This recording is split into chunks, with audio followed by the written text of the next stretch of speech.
Howdy everybody in YouTube land. Now it's time to work on the drives.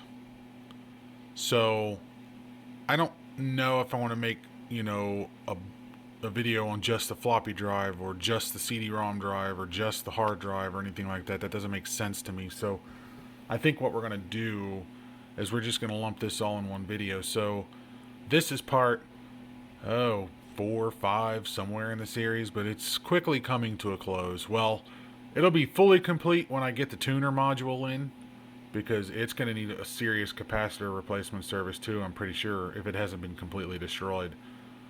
But yeah, anyways, so now it's time to work on the drive. And if you remember from before, we had a pile of capacitors seriously leaking. So we have 400 microfarads over here, some 47 microfarads, 3 of those, and we have 2 10 microfarads at 16 volts. So let's get you set up in the stands and let's get started on getting this thing apart. I might, if I can figure out the pinout, I might dump that ROM just to have it on hand, but yeah, we'll figure it out.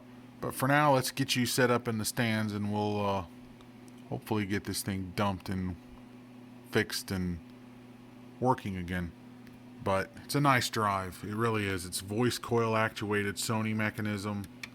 I need to lubricate the grease a little bit. There's even roller bearings that this thing guides on. This thing wasn't cheap when it was new. So let's get into it. Alrighty then, the first thing we got to do is get all of these old capacitors out of here, because we got to clean this board and get it prepared for servicing. So there's a couple different, this has been a topic of debate for a long time, almost worse than politics, of how to remove these things safely.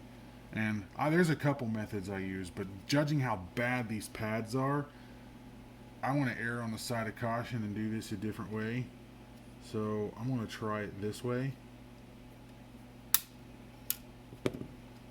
Just get rid of them. Just cut them completely off.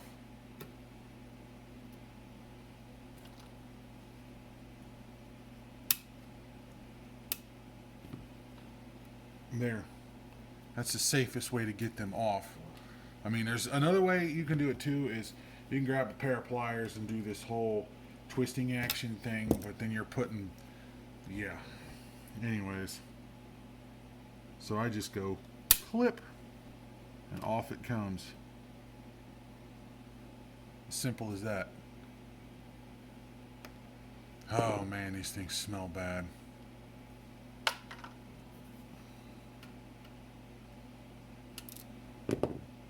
You can just about see how nasty those capacitors are. God, they're so bad. And they smell so bad too. So here's where the tricky part's going to be. How do I get in there? This one's going to be a fun, interesting scenario. So I think what I'm going to do is probably use a pick tool and get this ROM out. They sell a chip puller, but I don't know what it's called or where to find it. So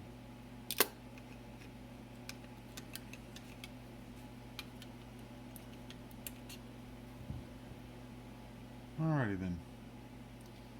That's been removed.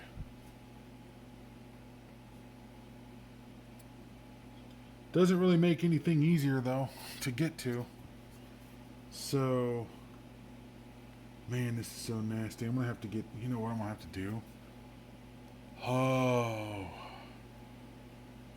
this is gonna suck. I gotta get the socket out, I think. Yeah. Oh, jeez.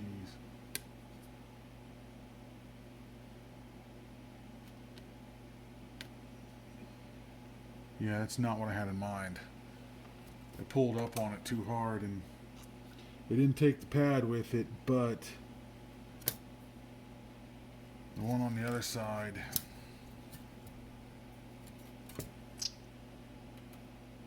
Yeah, you can't get to that. So, to do this the right way with the least amount of destruction, I have to do this the old-fashioned way. Let that warm up. I'm gonna do fan.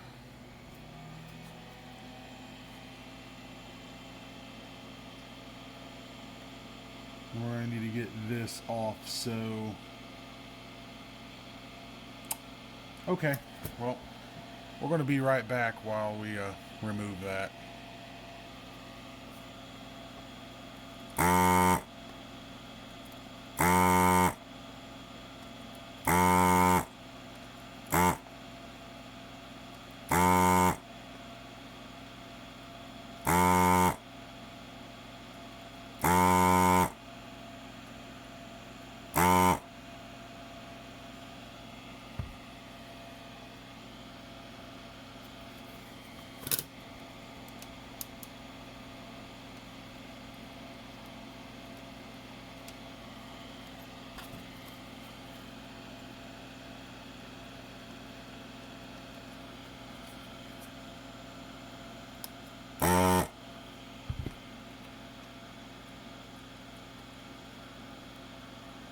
What you want to look for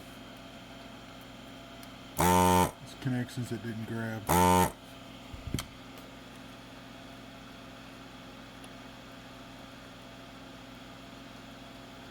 one here that didn't grab.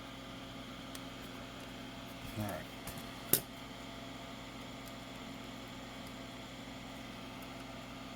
It's loose now, but you don't want to force these because you'll rip the vias and stuff right out of it.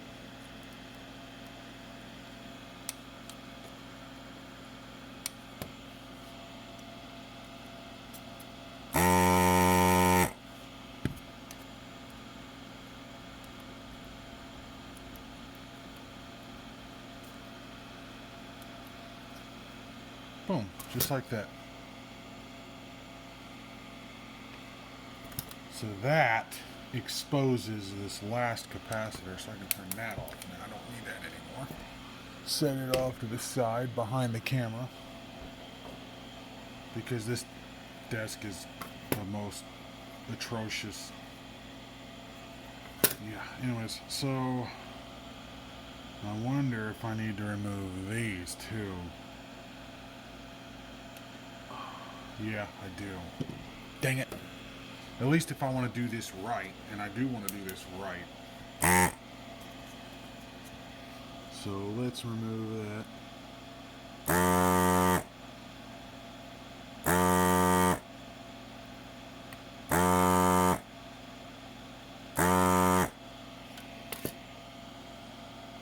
These are just filter chokes. So I'm going to put this towards the top because I know it's the one of the back side. And we're going to do this one.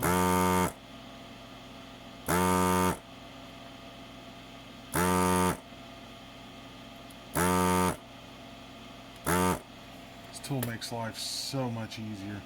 Yeah, it's bad. It really is. So I want to move that one out of the way. Now we can turn this thing off. Alright. Whew. Man, that smells bad. Dirty, rotten fish bad.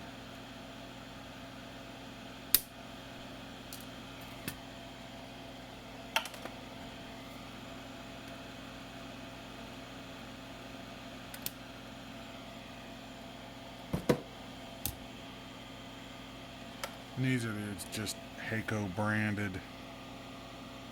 Came from Heiko. I don't know what. You can get them fairly cheap on Amazon. So that, yeah, that is. Ooh, yeah. Anybody that's worked on this kind of stuff before knows exactly what smell I'm talking about. Alright. There's no sense in cleaning it up, although I can do it a little bit, I guess. but there's still stems there. It's just going to catch the cotton. Grab alcohol. It's got this little spray bottle thing. Now, there's another channel I watched where there was alcohol, a little pump thing that you can dip a Q-tip into, but I don't know what that's called. So instead, I just spray the Q-tip over the garbage can. Yeah, it's just pointless because of it's catching on everything, but ugh. Alright.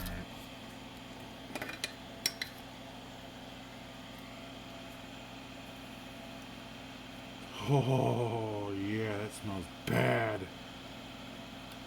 This thing's so heavily corroded. Oh, God, it's bad. It's foul.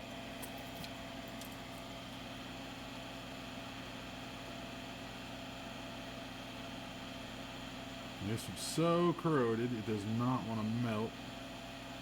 It will eventually. Or it's going to take the pad off with it.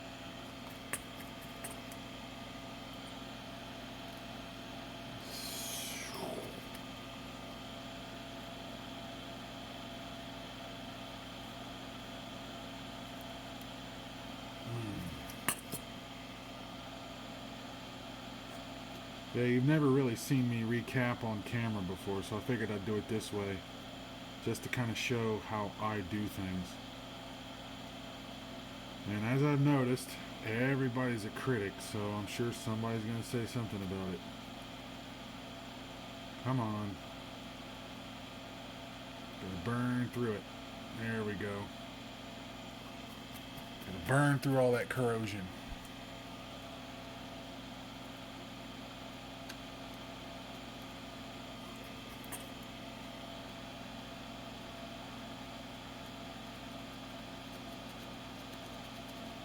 Oh, yeah.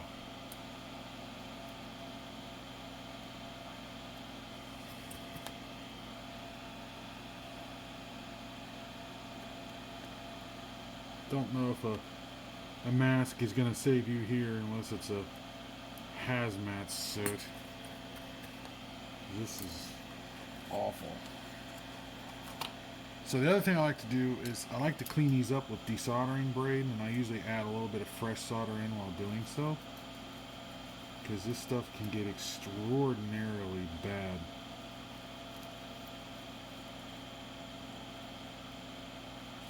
Another thing that works too is, and I'll show it just for the sake of science, is these. What these are, if anyone doesn't know, these are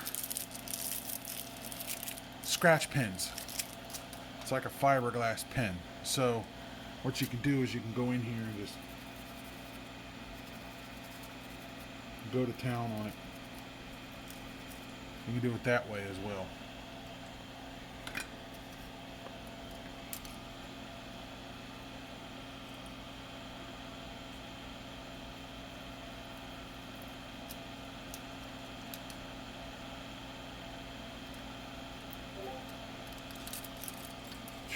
Come on, quit tangling up. Yikes, warm.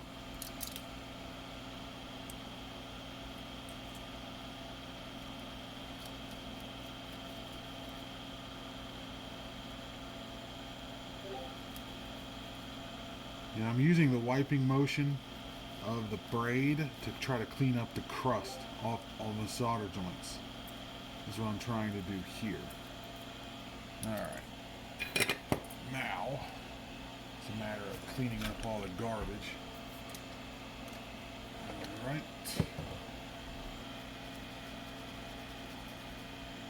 This is so nasty.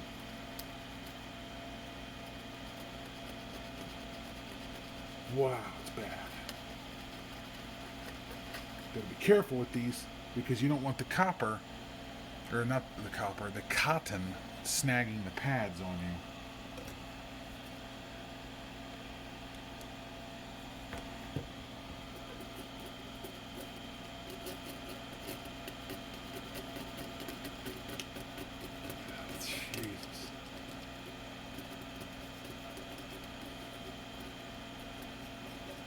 Yeah, I didn't have a choice but to remove that socket and these two coils. God, it's so nasty.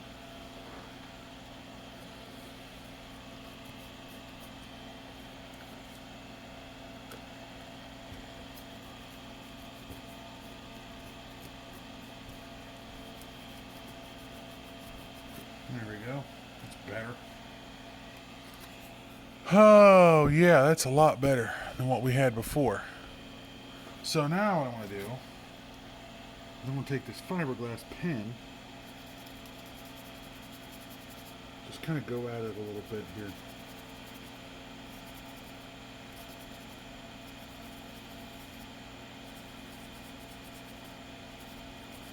Try to help clean up the corrosion.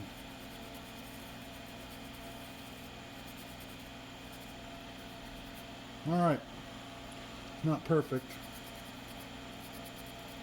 That might be a broken connection there, so I'm going to clean it up so I can see it. Nope, it's good. Do the same thing here.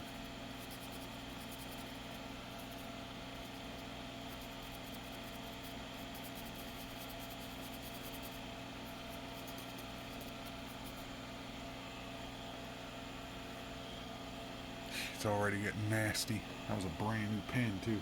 I go through these a lot. This is my new set that I ordered. Anyways, so there.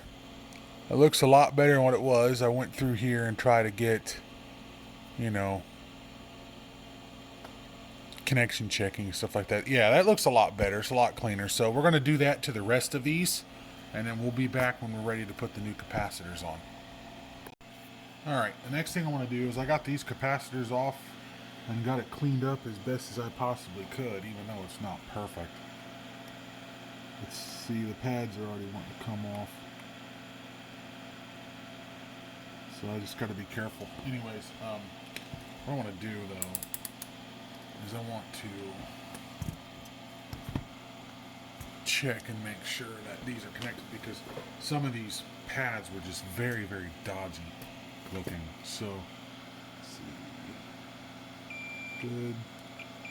Good.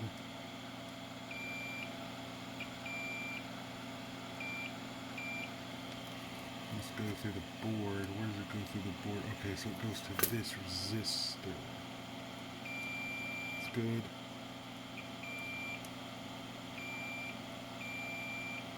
Good. Good.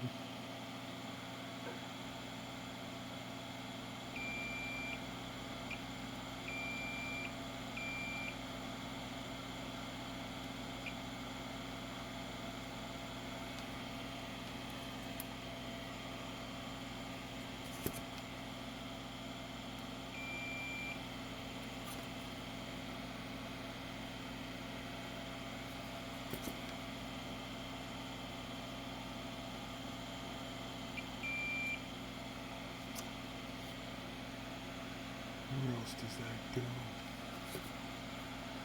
Here, I think. No?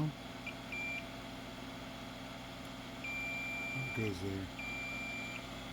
Okay.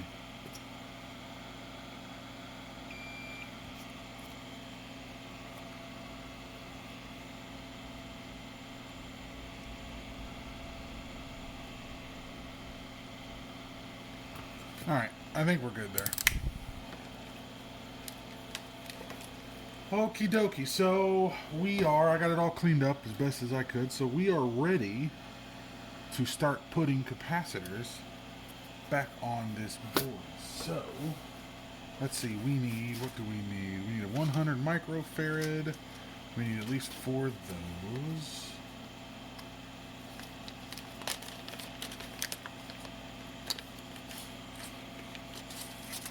Microfarad? No, come on.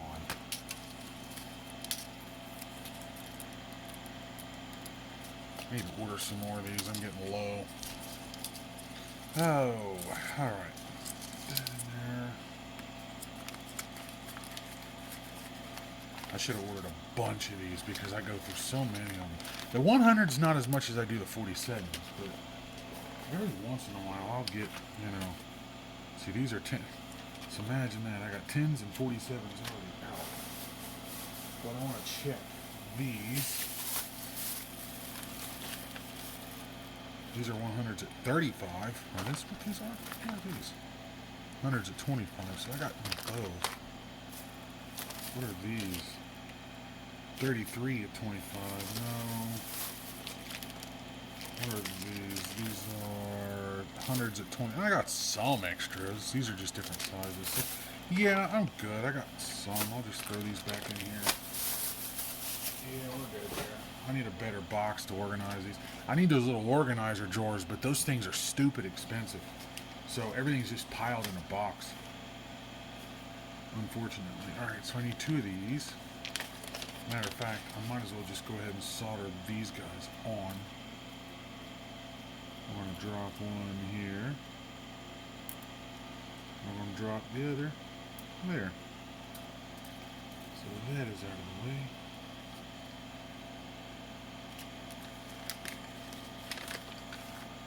You can use MLCC ceramic capacitors like this in certain cases. Like if they're just decoupling caps or filter caps or something, you can most certainly use them. It's when you're using them in timing circuits, servo circuits, filter networks, for frequency, stuff like that, it could become problematic. Because these capacitors, the capacitance value will vary based on the applied voltage across the junction of the capacitor. So you've got to be careful with that. So we're going to drop that guy there.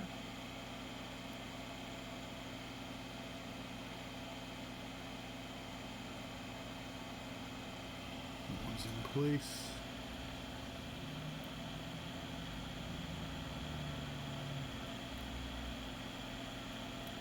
Typically just drag them and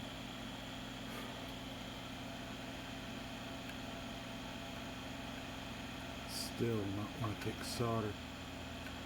Alright, those are done. So there's my 100s. Now I need my 47s. I need, what, 3 of those? Yeah, I need 3 of those.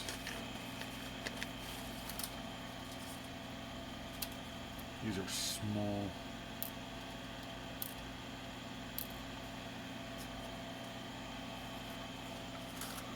I do not have these in 100 microfarad form, unfortunately.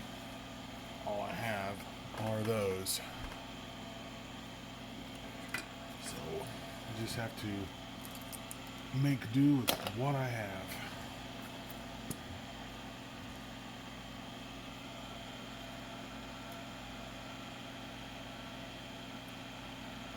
Man, those are just the right size.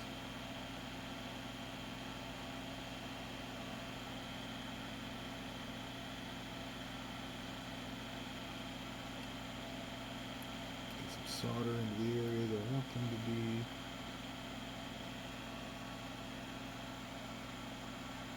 Okay, there's that. I'm being a little bit liberal with the solder here because of how bad these pads are.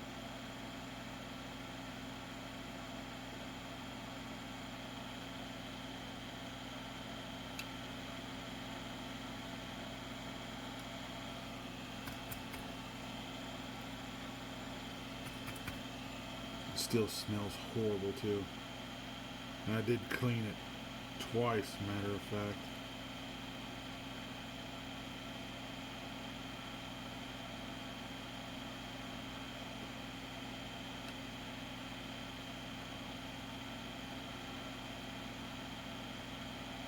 This does not want to stick because of how just bad these are.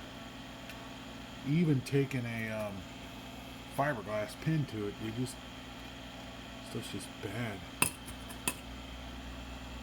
Alright, so I think we're good there for now. Not going to be perfect. As I've said throughout this video, polishing a turd. But it's a functional turd, and that's what I'm looking for. So this one's going to be a bit tricky because I have to get these 2 capacitors together there. So I think what I'm going to do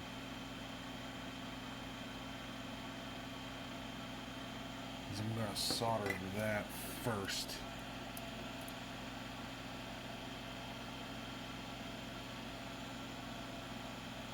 I wonder if that's going to be too tall. Hold on to that thought. Let me check my stash. That might be too tall. I don't know though. No, that's not what we need. Interview up. There we go. Let's see, where are they? Nope, they're right. That's what I got, anyways. Whether it's correct or not, I couldn't begin to tell you, but I do have them at least. Better than not having them at all, in my opinion. Alright, see if we can't slide that down like that. And flow that into that solder joint, or try to.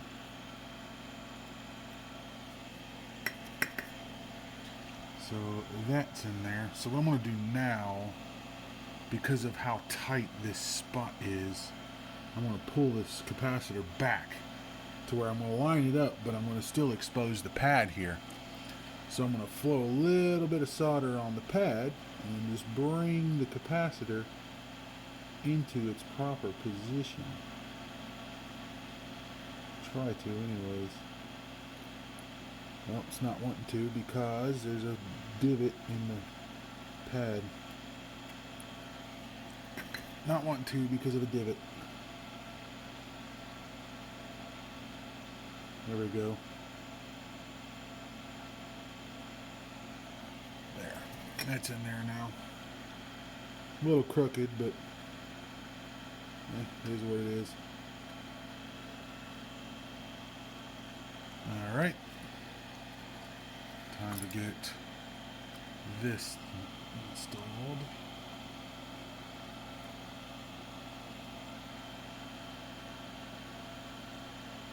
Again, I like to start it on the pad first and then bring the capacitor into place. Finish it.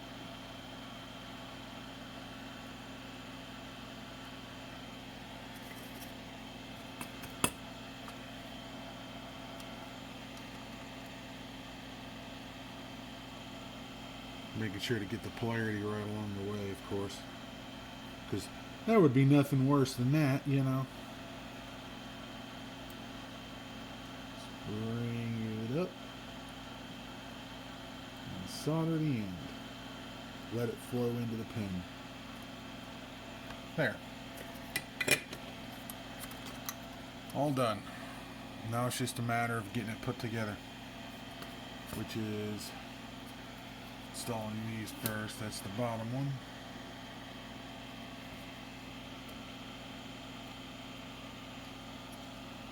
Does it matter which way these in? No, probably not. They're just filter chokes.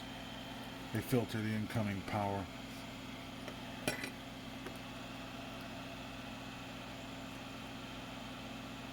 Just holding it from falling through.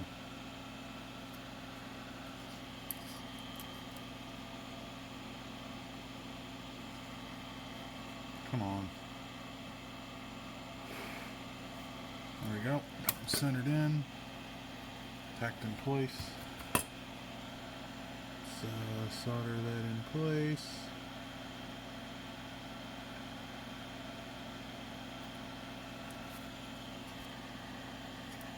Okay. Next.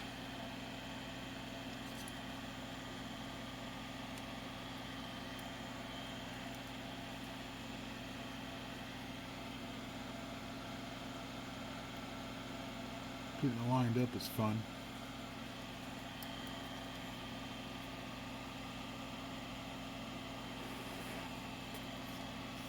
Alright, that looks pretty good. Because these particular components will teeter-totter on the board.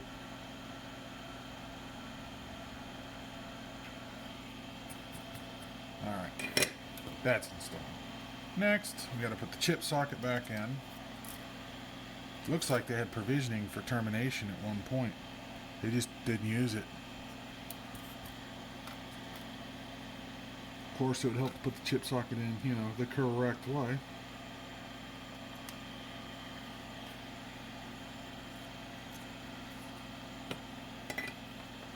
And once again, hold the chip socket while I tack it in each corner to make sure it's not going to come flying out of the hole. Also, when you solder these in, make sure your finger's not over the pin that you're soldering. Trust me, you'll know when that happens. Everyone raised their hand, you know, that's done that before. This guy. So, yeah, been there.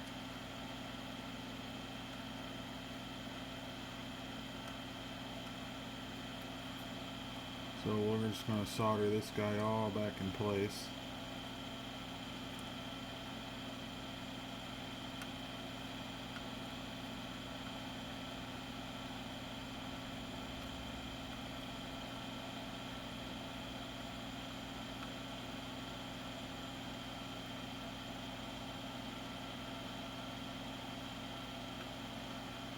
This video is probably getting a little long. I don't know how long, but it's pretty long.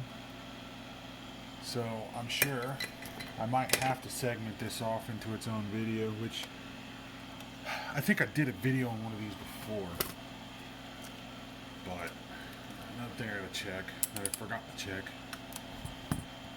the fuse, which is down here. Still good. Alright, that's done.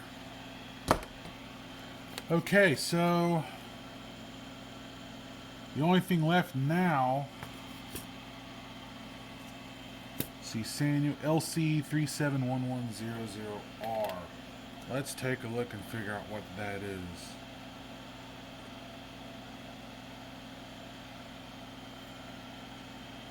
LC3711R.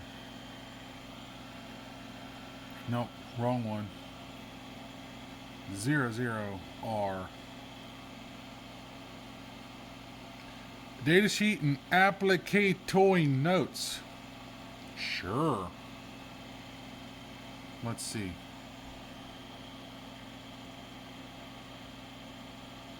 Original Samuel. I hate 500 billion download links. Alright, let's see. What is this? 131072 words by 8 bits. Mask ROMs. So these ROMs adopt the JDEC, I don't know how you say that, standard pin assignment, which allows you to replace EEPROM easily. Okay. This is a 1 megabit. What? This is a 131. So we know this is a 131072. So 131072 EEPROM by 8-bit. Let's see, what is this one? Let's see, this is a, let's see, what? 27C1000. Now, what I don't know is if my programmer will actually have this chip in it. 27C128. That's a 16K8. Now, this is a 1024. 131072. 27C1000 is the only other one. So yeah, let me dick with this a little bit and see if we can't dump this ROM, and I'll be right back because I want to save it and preserve it. Alright, so we now have a copy of this, the 27C1000 profile in my 4x4 programmer would actually read this. I have two programmers. I have a GQ4x4, which is the advancement of the Willem, and then I have the TL866-2, which I think everybody has. So that's done. So all I have is that ROM now in case, and I double checked it, and the Apple copyright string is in here, so along with the Sony information, so that is an accurate read as best as I possibly could get it. So at least now, if this chip ever goes bad, I have a copy of the contents. Because the problem with ROMs is you never know. And why isn't this thing going in the holes? It's being... There we go. There. So that's done. Now I can move that out of the way. Turn the soldering iron off, clean my tip. Put it back up. We're good. Alright. So the next thing we need to do is actually a couple things we need to do. We need to take the drive mechanics here, and we're going to clean it a little bit. And what I mean by that is not anything special. So I'm just going to take a little bit of alcohol and just kind of go with just put a little drop on the laser lens. Not soaking the laser, you don't want to do that, and then cleaning it off. So that lens is now clean. The other thing I like to do is, because I don't have any white lithium grease or anything like that, I need to get some. So I'm going to have to use the cheap approach. Well, it's not cheap. I got this zoom spout stuff, which I use on floppy drives and piles of other things. So what I'm going to do is I'm just going to lightly do this over the trash can so I don't get it all over the place. That's what I want, this oil everywhere. I'm going to soak the Q-tip. So the Q-tip now has oil on it. And I'm just going to go at the rails here. Just ever so slightly. There's that. We're going to do a little bit on here. We're going to get it down in here all nice and good.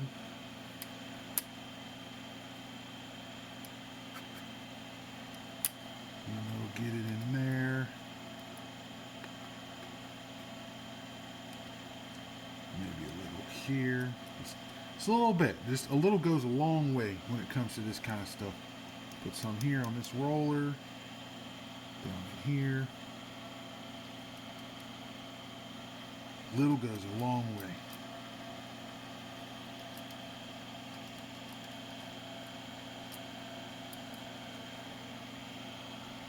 Okay. See if there's any other pivot points. There's some here. There's one here. And that's it. That's all we have to do. So now we can put this drive back together, but before I do, I want to get that back on there before I lose it. I've had this stuff for, oh hell, I want to say zoom spout. I've had this long enough to know if anybody remembers the YouTube user Retro Chad.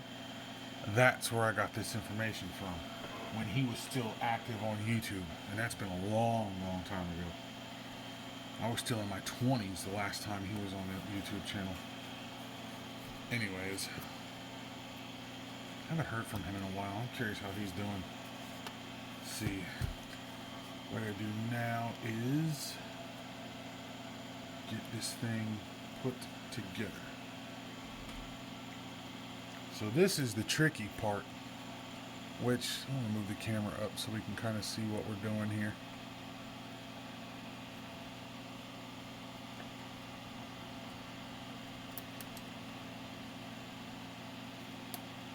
Let's get the plugs in without breaking them. That would be smart. Please don't break the plugs. So, just going to open up these tabs here.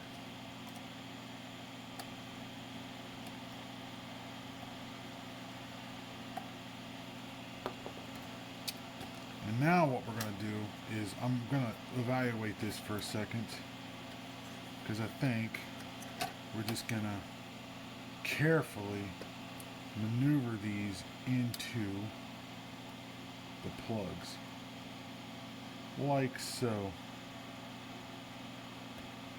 There's probably an easier way to do this. Matter of fact, I know there's an easier way to do this. but I'm doing it my way. That one's done. It's in there, all safe and secure. Let's do this one. What I'm doing is I'm using this pick tool as a support for the ribbon to help guide it so it doesn't fly behind. This one I don't have that problem with, luckily.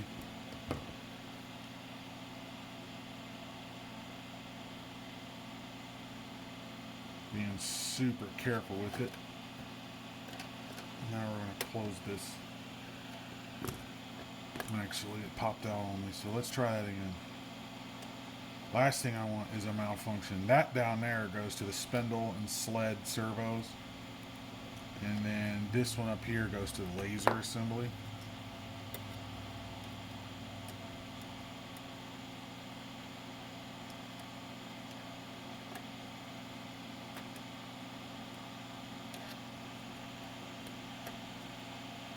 Alright, there we go.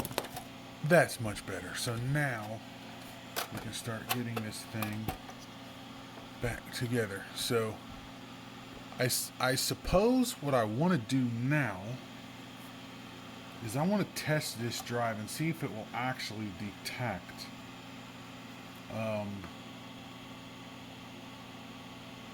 yeah, that's what I want to do. I want to see if it will actually detect the caddy and spin up. So let me get everything ready for that.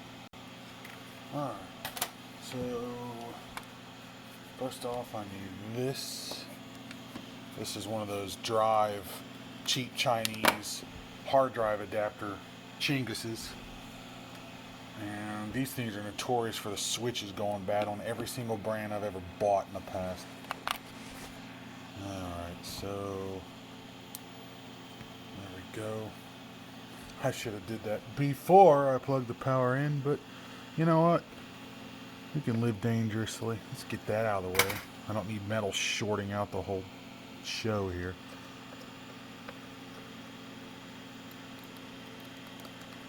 Okay. Now, I need a CD. I have no idea. I'm just gonna read this one. This one's seen better days. It's, who knows how old that CD is. I mean, alright.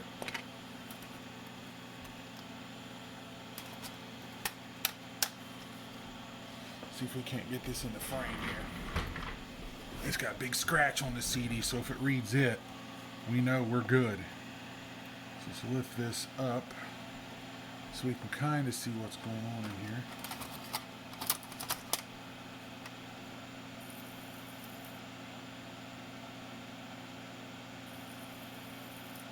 Nope, it won't read it. No, it failed to read it. Okay, so yeah, it's like, nope, well, I'm not going to read that. Let's find out. Let's find another disc, I guess. Yeah, wonder why it won't read. It's a pretty gnarly scratch. Okay, let's try another disc. I got a pile of them behind me, so. Well, we can try a pressed CD. Let's try Encarta 98. See if it'll reject that one or if it'll play it. Because we don't know if the laser's any good in this thing either.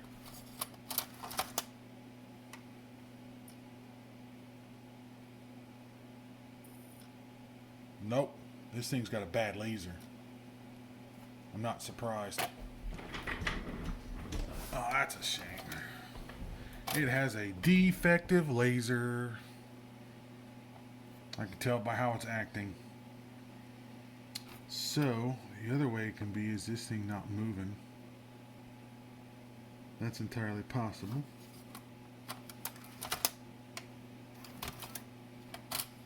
Come on.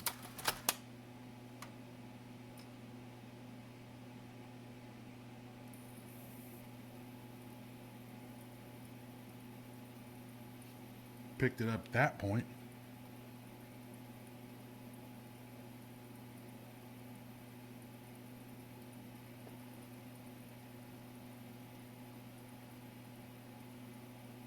So what I'm looking for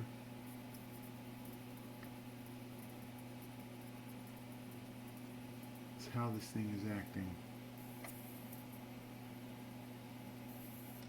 Ooh, yeah. Touch that ribbon cable and it's like, nope.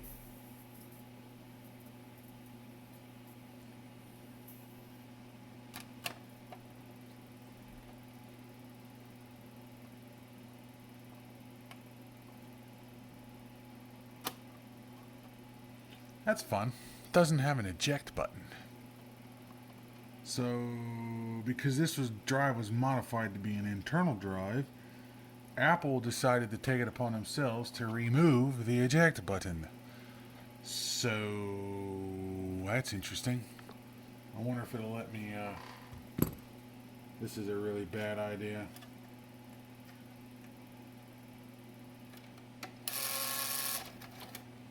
There we go. So, yeah. Alright, it reads that. But I was going to say it better. This thing is clean. Alright, see if I can find another CDR. I know some of these drives are picky with CDRs, but I also know that this particular drive, this design works with CDRs. At least it should. So let's grab... Oh, here we go. Perfect. Grab a bootleg copy of Microsoft Office. That's pretty clean. So let's see what that does.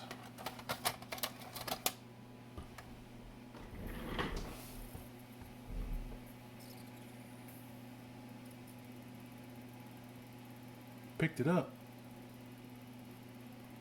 Sure did. She's going. I guess we'll know more when we get this thing installed in the machine and we actually start to boot CD off of it. I've noticed this thing's acting weird if I move this board. Oh yeah. You probably can't hear it because it's there's a different servo sound. It quits ticking when I lift the board.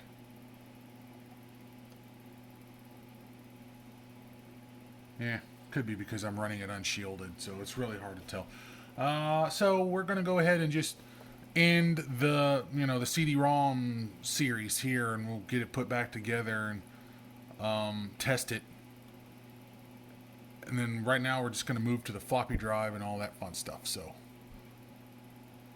and in case anyone's curious, I got it back together now. This is the Sony CDU 561-25 drive, version CA, add carrier without H, because H. Anyway, September 1993, Japan. So that's good for now. Let's hope it stays good. Caddy's still inside, so let's hope it stays good. Whether it does or not, I don't know. There's some focus, there's some servo adjustments in there, and I really, really don't want to touch those. And if you do, you got to know what you're doing. The best way to do it is to put a scope on here and monitor the eye pattern output, the EFM output from the RF amp that the laser optic will pick up is connected to, and then just look at the EFM pattern and try to clean it up as you possibly can. But yeah, it gets. Anyways, let's move right along here.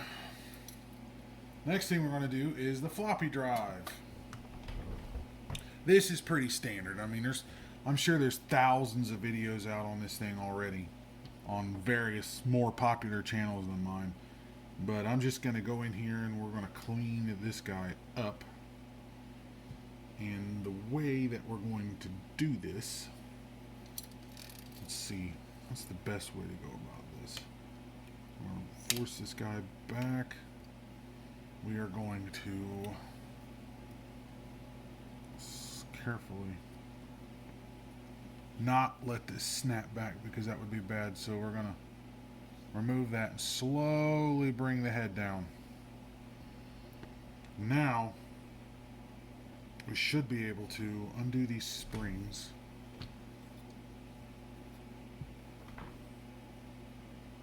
Somehow. I think we're going to do it this way.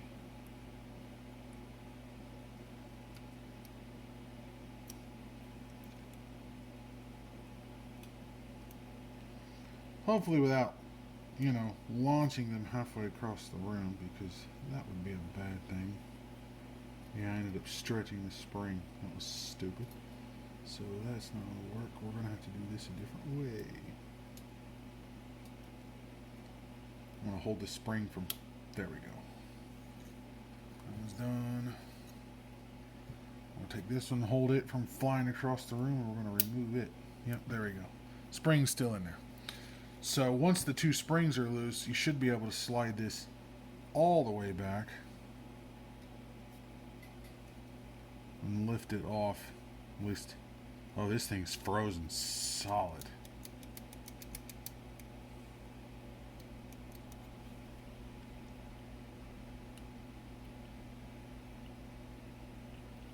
Yeah, this thing's... Alright, well, here's what we're going to do.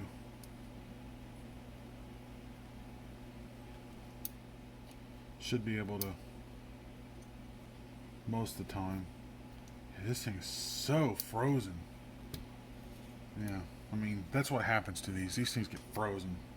But this is supposed to release because you're supposed to be able to get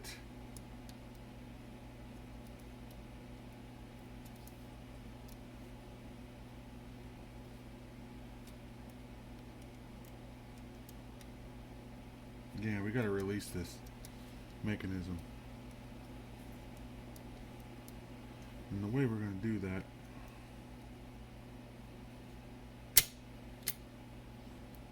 is that right there. Not what I had in mind, but it works. So there are some key points for lubrication here, like these roller bearings on both sides. You can clean that up and add some oil to that. The other thing we got to do is clean this up. So that's what we're going to do here is we're going to clean all the grease up to that.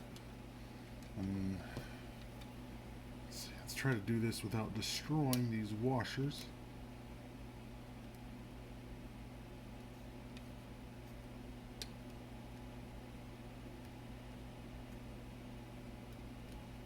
That one's off. It'll probably not go back on there. Man, it's like a slimy grease. It's not the way it's supposed to be. I mean, the grease is still pliable, but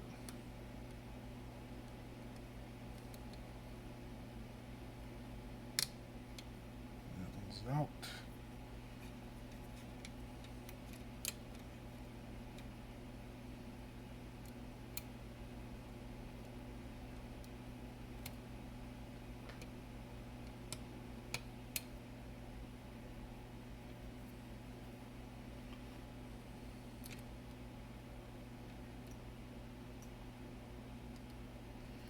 And the trick is to do this without stabbing myself in the finger, because it would be a bad thing.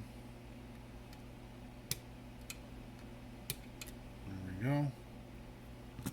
Okay, so now we can remove the sled assembly. So now it's literally cleaning up the crap off the board.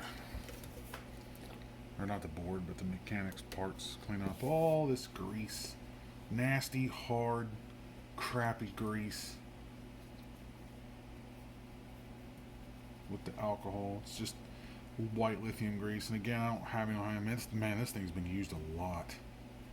You can just see the rub marks.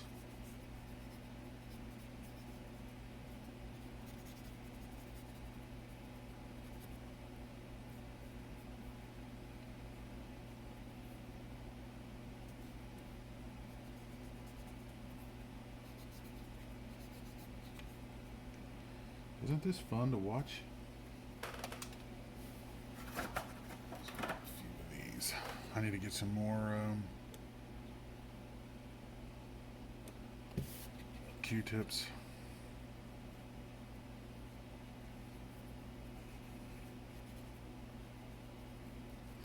Clean up all this garbage off the drive.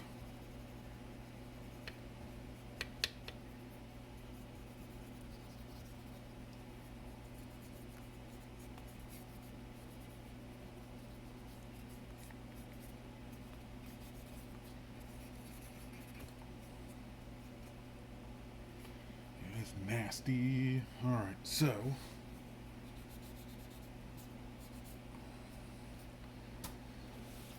okay. Grab these because I keep reaching into them. Alright, next is our trusty oil, which this is, like I said, not the right way to do it, but this is what I have, and it's never failed me yet. So, everybody has their technique. This one just happens to be mine. And that's okay. Everybody has their own.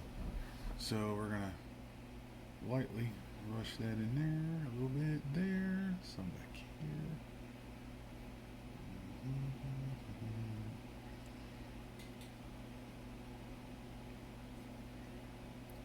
You can see where you add it based on the rub marks. So there's that. I'm going to absorb some of this up because I don't want it all over the place. Alright. There's that one. Let's see.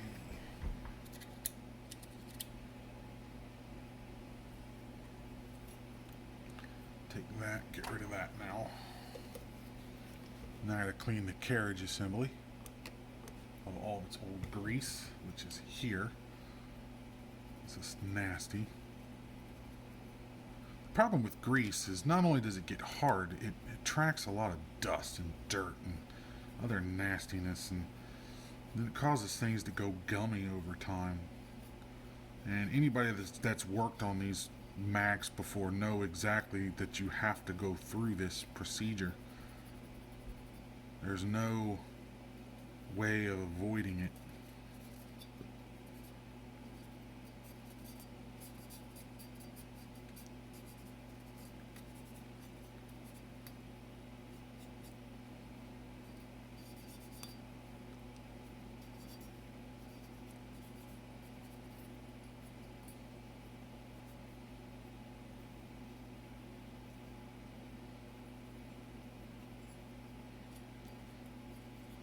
Put a little bit here too. Alright, so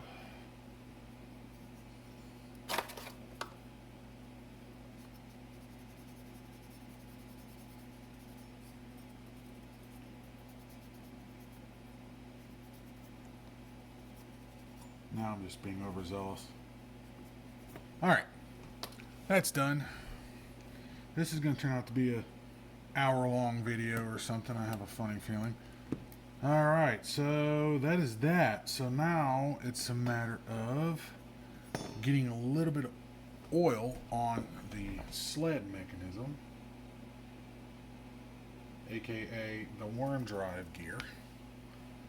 So we're just going to go in here with this a little bit, and we're going to go be a little bit extra liberal, but not too liberal. There. Now, while we have it apart, it would be silly not to do this, but while we have it apart, we should clean the read-write heads.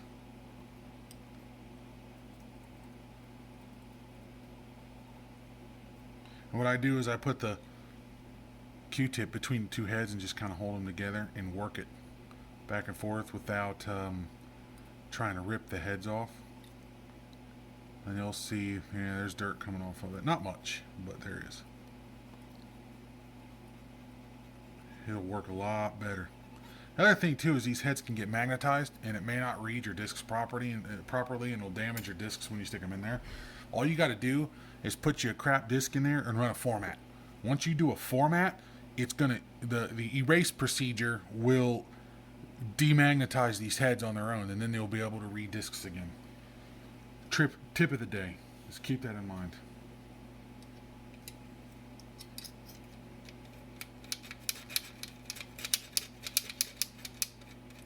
All right. Add a little bit more oil on the sled.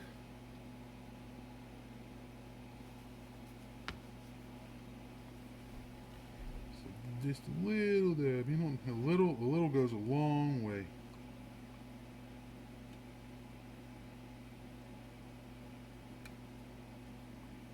Little goes a long way. You don't want to go too much with it. All right.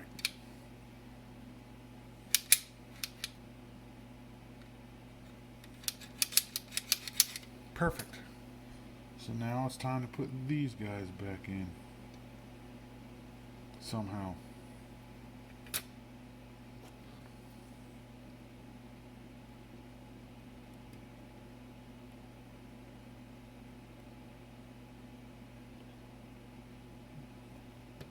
Let's just shoot those across the room, because that's exactly what happens to these. I've lost so many of these already.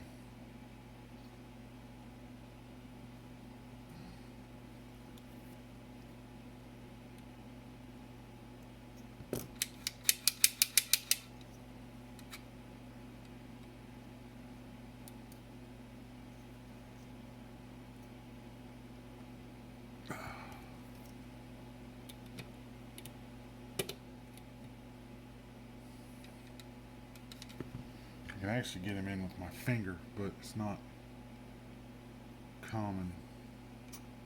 Ah, ow. Yep, I removed my oil, so I gotta re-oil.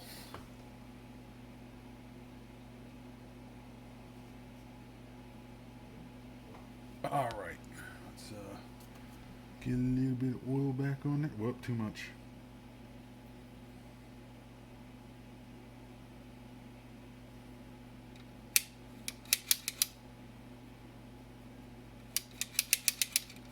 That's better.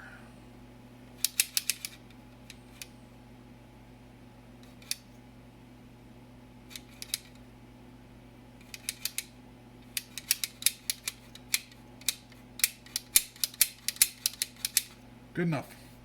Okay, so let's get a little bit around here before we put this in. Wet the roller bearings here. It's probably not a good place to put that, but I'm doing it anyways. I don't care. Get rid of all this. It's very nasty. If anything, it'll reinvigorate the grease a little bit.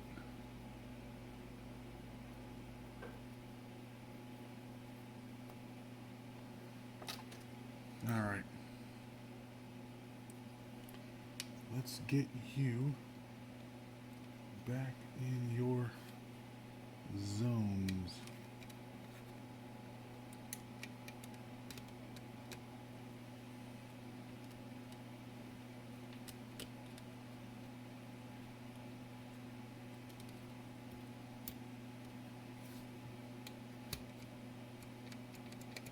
Good.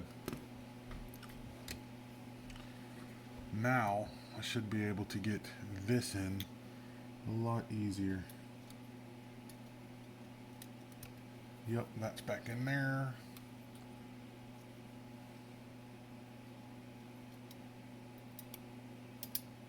Back in there. All right.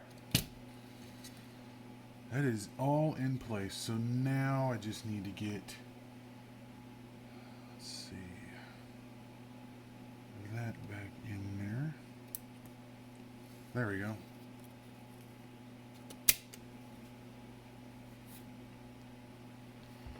All right.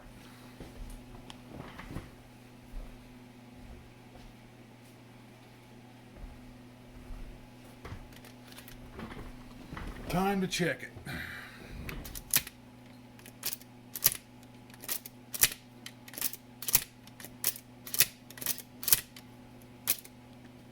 Seems to work fine. No problem. Not much force needed to get it out either. And that's another thing you got to watch out for too, is that could have a lot to do with why this particular gear breaks. There are replacement gears, but that could very well have something to do with why that gear breaks. Is if this is too hard to eject, it will eat the crap out of that gear. So I can just barely put it in there and then easily eject it like that. So That's good. Now, what I want to do is focus my attention to this right now. I'm going to oil it. So, once again, we grab our Q-tip and we're going to oil the pin here.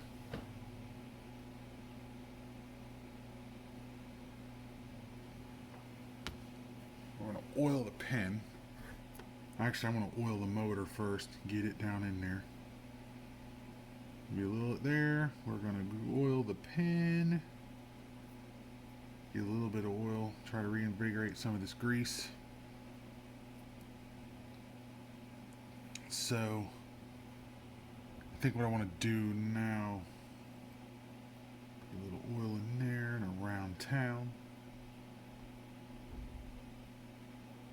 Sounds like the mail truck's here. Alright, there's that. Maybe, for good measure, let's drop a little drop in the motor. Just a tiny bit. Oh, too much. Let's spread that around a little bit because it's too much. So we'll do that. We'll do that. Alright. So this goes here. Pretty sure it goes there.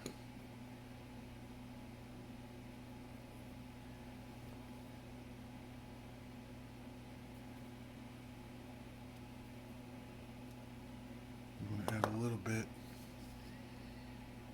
to this. Ooh, careful, careful, careful, careful. There we go. Good enough.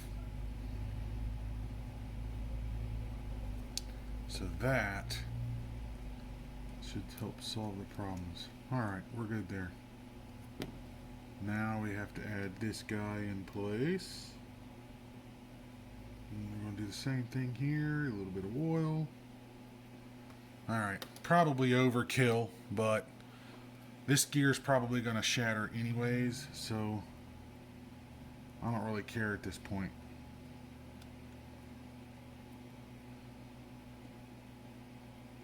So the next thing we gotta do is carefully get this lined up and snapped into place like that. There we go, all good. So that, in theory, should solve my problem.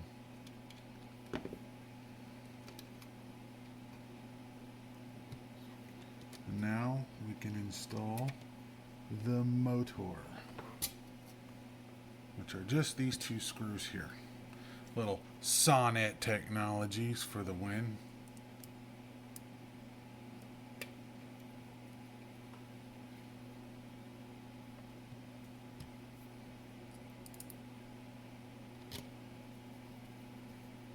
Done. And that is how we service the floppy drive. No problems. All good. No grease all over the discs anywhere. Nope. So, that is it. That leaves only, I'll get these screws out of that. So that only really leaves the hard disk drive, which could almost be a separate video of its own, but I think for now it would help to put this on the right way. Just saying.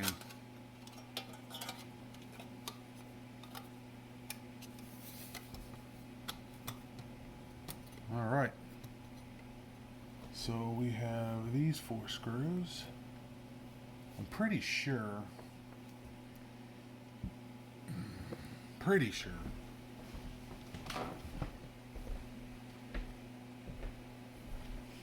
this, let's see, how does this go on? Okay, so this is a multi thing. So literally that goes in here like so. Now we can actually put the screws in. Yep.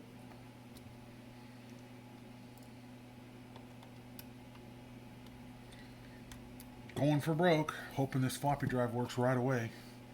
But anybody that works in this hobby knows that's almost never the case. At least in my world, nothing ever works first try. Well, that's not true. I've had things work first try, but not very often. So, okay, there's that. And now we got to put the floppy wedge in here.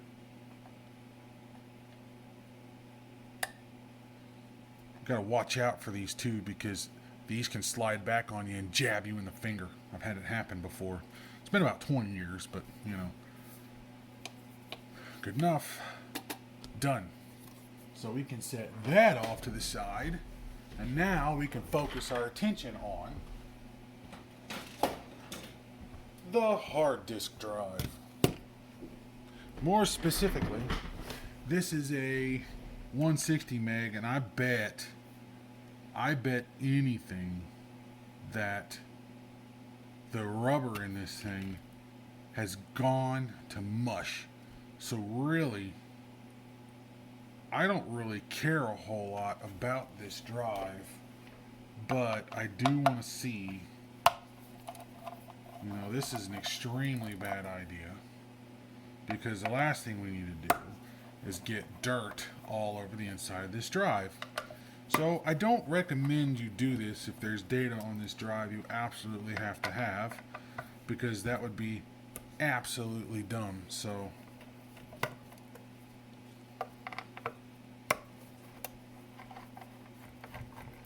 the other thing we can possibly do is do a 3D model of the bumpers that are in these drives and see if we can't 3D print them.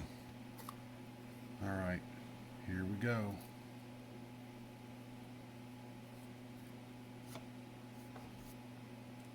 What I want to do, I'm talking away from the drive because I don't want to spit into the drive, is right here. Let's see if I can show it on camera. Do you see that rubber right there? That turns gooey over time. And then that will cause this drive, the actuator arm, to stick where it will not,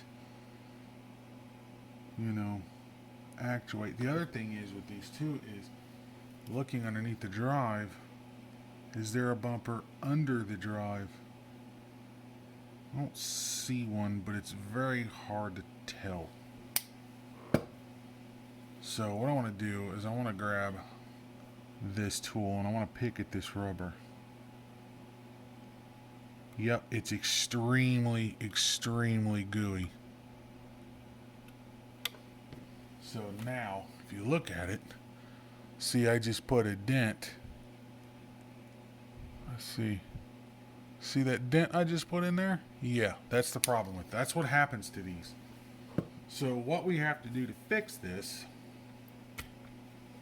is we got to do something about that rubber. But unfortunately, I can't do anything about that right now because I don't have any O-rings or anything that I can actually put in there that's the proper diameter. So for now, I'm just going to put this drive back together and we're going to move on. But I may make a separate video of working on this drive and fixing it for good, or I may not. I haven't decided yet. I'd like to make a video on it because I have multiples of these drives that all have the same problem. And if anybody that's been a long-term viewer of my channel understands that there was probably 10 years ago or so, maybe a little longer ago, I had one of these drives I picked up when I first discovered the problem. And this was before I realized that it was the rubber causing it. I just remember seeing the actuator sticking and manually moving the head over while the drive was spun up to get it to fire up. And it wasn't until later when we all figured out what the actual problem is. So, anyways, it's debatable on who found it out first, and I'm not going to get into a dick size argument on that one, but either way, the point of it is the community knows about it, and that's what's the most important thing, is that rubber in here causes a problem. There's other versions of this drive where the rubber is underneath the platters, and the only way to fix it is to get a platter tool. First, you got to remove the head stack, get a platter tool, and remove the platters out of the drive with a proper tool so you can get at the rubber underneath it and fix it. The problem is we don't know the longevity of opening the drive up, how long it's going to last. I guess it doesn't really matter because people these days are using SCSI, the SDs and everything else. But anyways, the other thing I want to point out on these drives too is there's 2 capacitors in here that have to be replaced, but we'll go over that in another video. But for now, that's it for the drive restorations. We're just going to use a different drive, but that's going to be it. So thank you for watching, and feel free to leave a comment if you have one. Hit the subscribe button, that like button, and you can participate in a Discord below, the link below if you wish. But until next time.